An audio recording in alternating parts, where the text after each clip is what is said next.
இயக்கத்தை கருவிலே சிதைத்து விடலாம் என்று ஸ்டாலின் கணக்கிட்டார். இன்றைக்கும் அவர் எடப்பாடி பழனிசாமி இடத்தில் முட்டுகிறாரே தவிர தாவேக்காவின் பெயரை சொல்லுவதற்கே ஸ்டாலின் தயங்குகிறார். அவருக்கு நாக்கு சுளுக்குகிறது.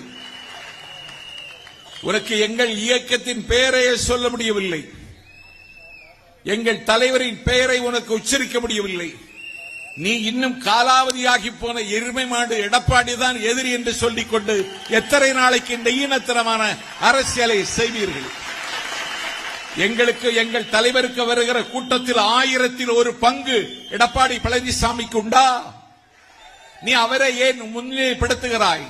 ஏனென்றால் தாவேக்காவினுடைய வருகையும் வளர்ச்சியும் இதற்கு தமிழ்நாட்டு மக்கள் தருகிற வரவேற்பும் திமுகவினுடைய தூக்கத்தை கலைத்திருக்கிறது.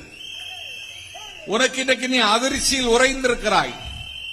திமுகவுக்கும் எங்களுக்கும் தான் போட்டி என்று அறிவித்தார் தலைவர். அதிலிருந்து ஸ்டாலின் இன்றைக்கு வெப்பத்தில் வாழுகிறார், நிழல் இல்லாமல் தவிக்கிறார்.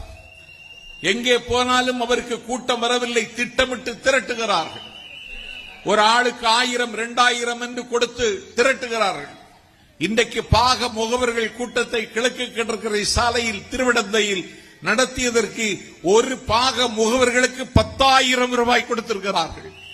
ஆனால் இந்த கூட்டத்தில் உட்கார்ந்திருக்கிற இந்த 10 மாற்று தங்கங்களுக்கு 10 பைசா கூட கொடுக்கவில்லை.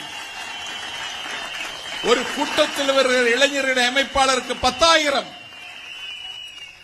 சரி, என்ன பேசினாய்? உன்னுடைய மெசேஜ் என்ன? உன்னுடைய ஆட்சியை நீடிக்க வேண்டும், கருத்து சொல்.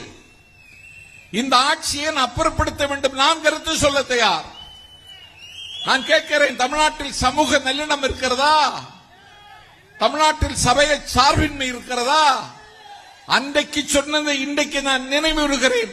இதே திக்கெல்லாம் புகழும் திருநெல்வேலி சீமையில் நெல்லை காந்திமதி அம்பாள் சன்னிதானத்தில் நின்ற சீர் நெடுமாறன் அரங்கத்தில் அன்றைக்கு தமிழ் தென்றல் திருவிக்கா உரையாற்றிக் கொண்டிருக்கிறார்.